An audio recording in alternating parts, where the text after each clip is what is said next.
Et autre mobilisation qui se poursuit, celle contre la réforme des retraites, et ce malgré les précisions hier du Premier ministre qui ont plus irrité qu'apaisé. Pour preuve, deux nouveaux cortèges dans les rues alsaciennes ce jeudi à Strasbourg et Colmar, avec des manifestants certes moins nombreux que lors des dernières journées d'action, mais toujours déterminés. Tour d'horizon avec Géraldine Dreyer.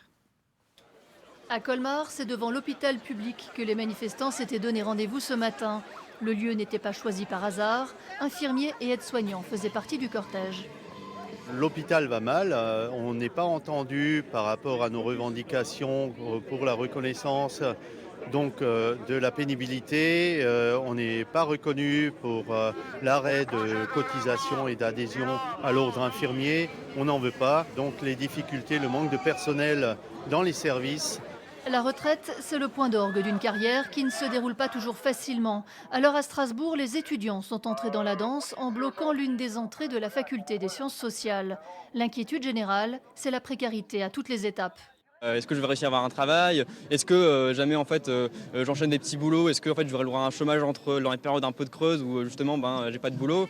Et justement après est-ce que j'aurai une retraite quoi? C'est en fait un peu c'est un tout en fait justement. On a toutes les raisons de se mobiliser pour justement en fait lutter pour un avenir quoi. À Strasbourg ou Colmar, les manifestants avaient tous en tête la prestation du Premier ministre hier soir, une présentation du projet de réforme des retraites qui ne passe toujours pas.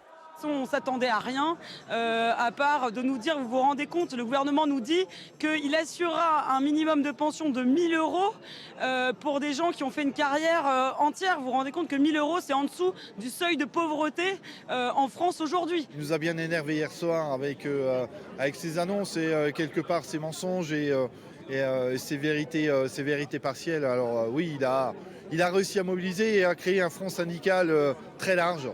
Avec un nouvel appel à la mobilisation ce mardi, un appel désormais relayé par l'ensemble des principaux syndicats.